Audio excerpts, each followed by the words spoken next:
Hey everyone, and welcome back to the Deep Dive. Today we're going deep on Charlie Munger, Oh, yeah. Warren Buffett's longtime business partner. Mhm. And we'll be using Poor Charlie's Almanack Right. to really get into the powerful mental models that he uses to Mhm. kind of make decisions and navigate the world. Yeah. Munger, he's known for his unique approach to thinking.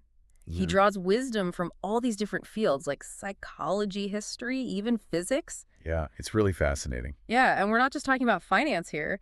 His insights can be applied to literally all areas of your life. Absolutely. And that's what makes this deep dive so exciting. It's like we're Exactly. getting a secret weapon, for making smarter choices and achieving success. Totally. So let's dive in.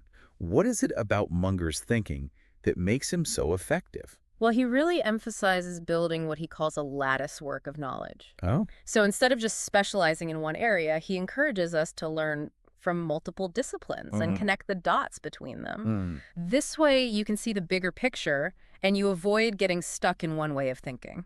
That's so important. And this is where it gets interesting for you listening right now, Definitely. because it means you can use this approach to tackle challenges in your own life. Mm-hmm. You don't need to be an expert in everything, For sure. but having that broad understanding Exactly. of different fields can really give you an edge. Exactly. Munger talks a lot about the importance of this multidisciplinary learning, Yeah. and he always points to Benjamin Franklin Oh, yeah. as a prime example. Franklin, he was a true polymath, Totally. excelling in science, politics, Mhm. writing, you name it. It makes sense. You only have a hammer and everything looks like a nail, right? Exactly. So one of the mental models that Munger emphasizes Yeah. is the power of compound interest. Yes. I know it's a financial concept, but he says it applies to so much more than just money.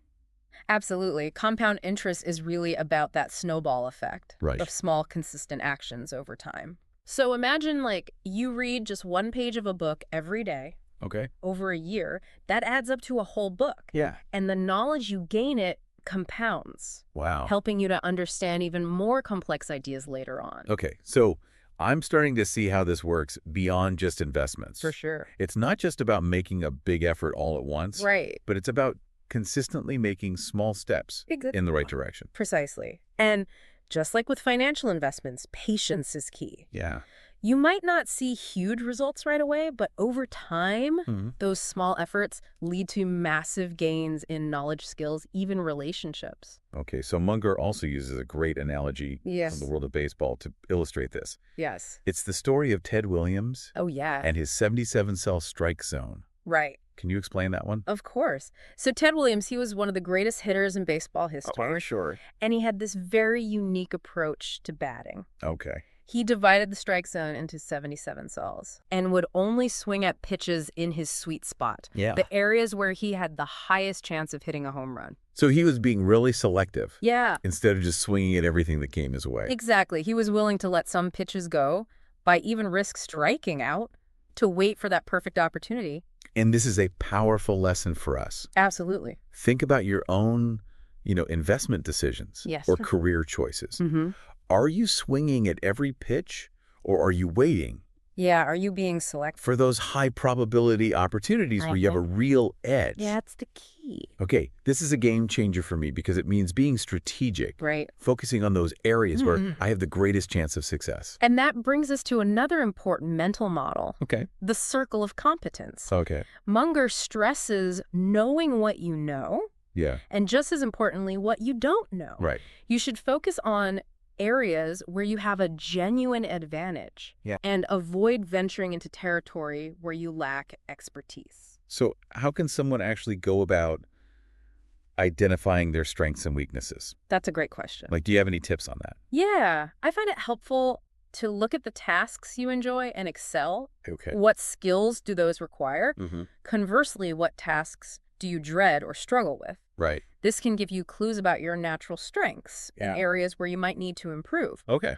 You can also ask for feedback from trusted colleagues, friends, mentors. Yeah. They can provide valuable insights into your blind spots. That's a great point. So by focusing on our strengths, Yeah, we can maximize our chances of success exactly. and avoid wasting time and energy And your roles. on things that are outside of our sweet spot. Exactly. And it's important to remember that your circle of competence isn't fixed. Right. It can expand over time Okay. as you learn and grow. Yeah.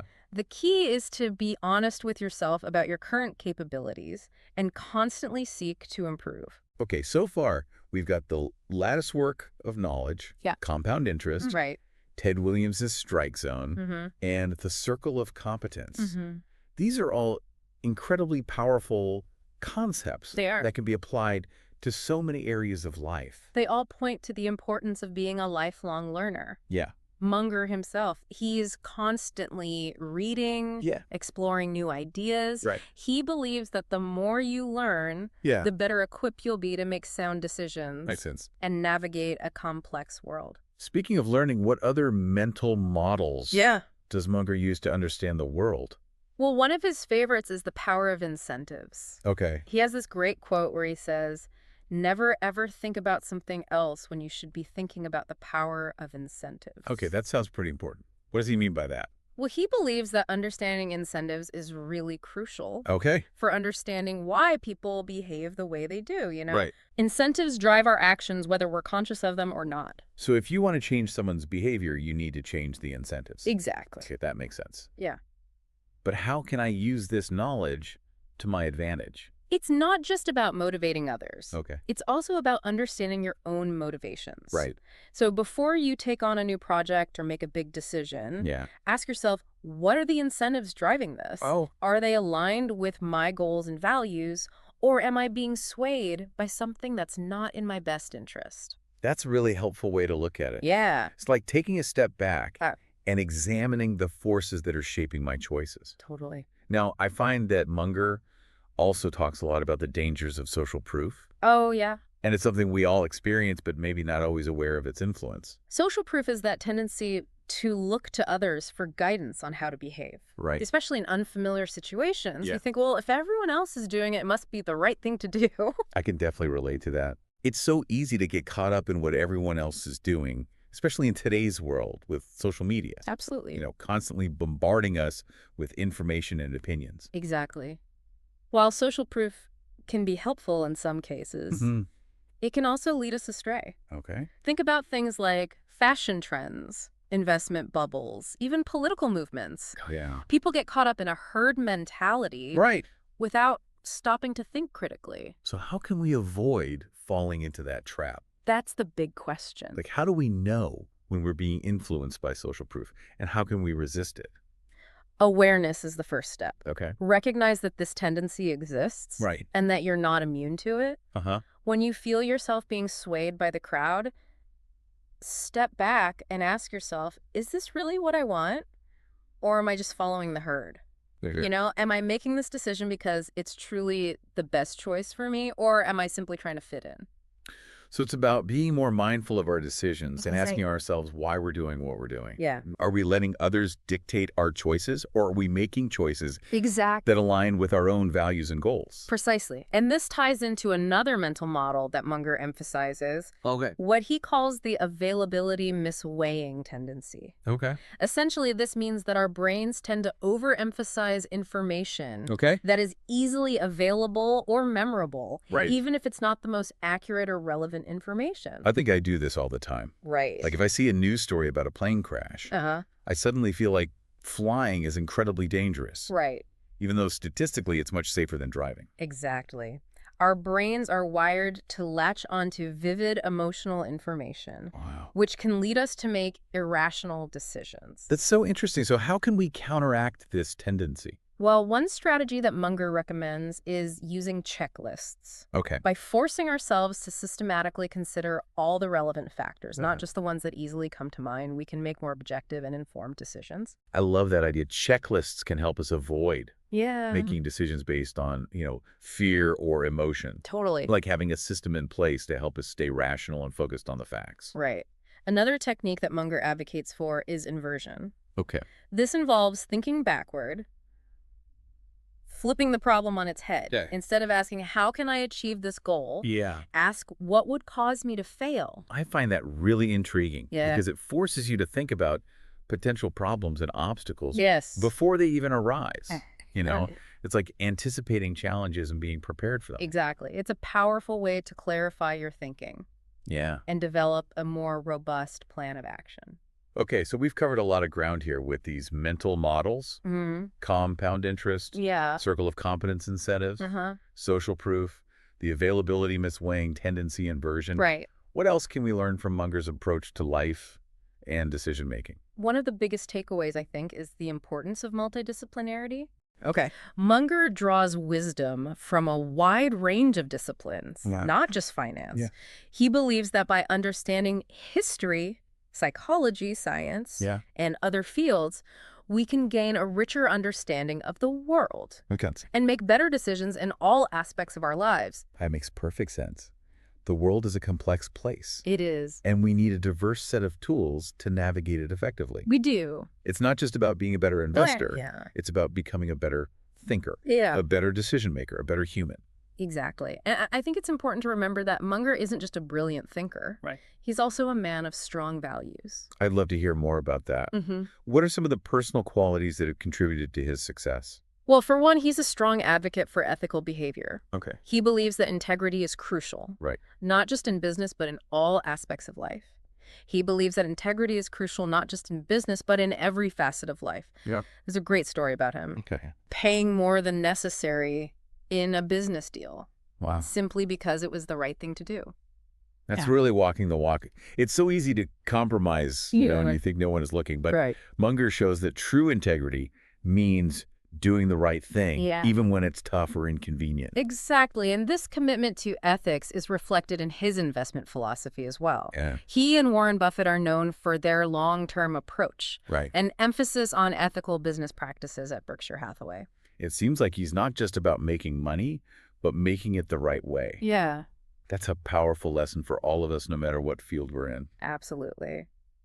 Now, we've explored a lot of Munger's wisdom, but how can you apply these mental models in your own life? Yeah, that's the big question. Let's start with investing, since that's where Munger made his mark. Right. He believes that successful investing boils down to a few key principles. Okay. Understanding compound interest, being patient, and operating within your circle of competence. So it's not about chasing the latest hot stock tip or trying to time the market. Not at all. It's about identifying undervalued companies Okay. with solid fundamentals and holding on to them for the long haul. Okay. Remember Ted Williams and his 77-cell strike zone? Oh, yeah. Be patient, wait for the right pitch, and then swing for the fences. That's a great analogy. It makes investing seem less intimidating Yeah. and more about making smart, strategic choices. Right. How about applying these mental models to our careers? Think about the idea of incentives. Okay. Are you in a job that rewards the behaviors you want to cultivate? Right. Do you have clear goals and a path for advancement? If not, it might be time to reassess your situation. That's a good point. It's not just about finding a job. Right. It's about finding a job that aligns with your values and motivates you to grow. Exactly. What about the idea of social proof? Yeah. How does that play out in our careers? It's tempting to just follow the crowd, especially in a corporate setting. But remember, true success comes from thinking independently, challenging the status quo, offering creative solutions. Right. Don't be afraid to stand out and forge your own path. I love that. It's about being confident in your own abilities and ideas, even if they go against the grain. Exactly. So we've talked about investing in careers.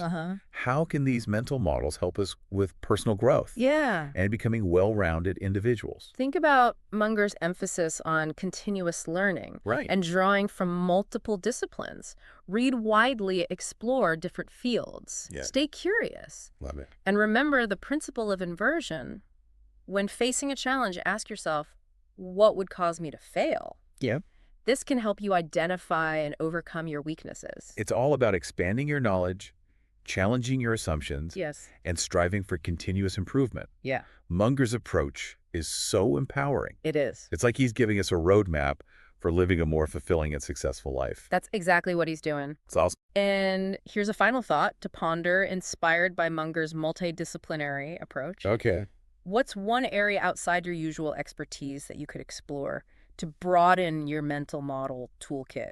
What connections might you discover that could lead to new insights and opportunities? That's a fantastic challenge. It's a reminder that learning is a lifelong journey, It is. and there's always something new to discover. Absolutely. Well, that brings us to the end of our deep dive into the mind of Charlie Munger. Because We hope you've enjoyed exploring his fascinating world of mental models Yeah. and picked up some valuable insights that you could apply to your own life. It's been a pleasure sharing these ideas with you. Likewise.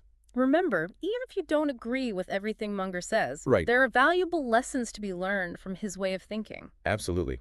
His approach to life learning and decision-making is truly inspiring. It is. Thanks for joining us on this intellectual adventure. We'll be back soon with another deep dive into a new topic. Sounds good. Until then, keep those brains buzzing, and don't forget to think big.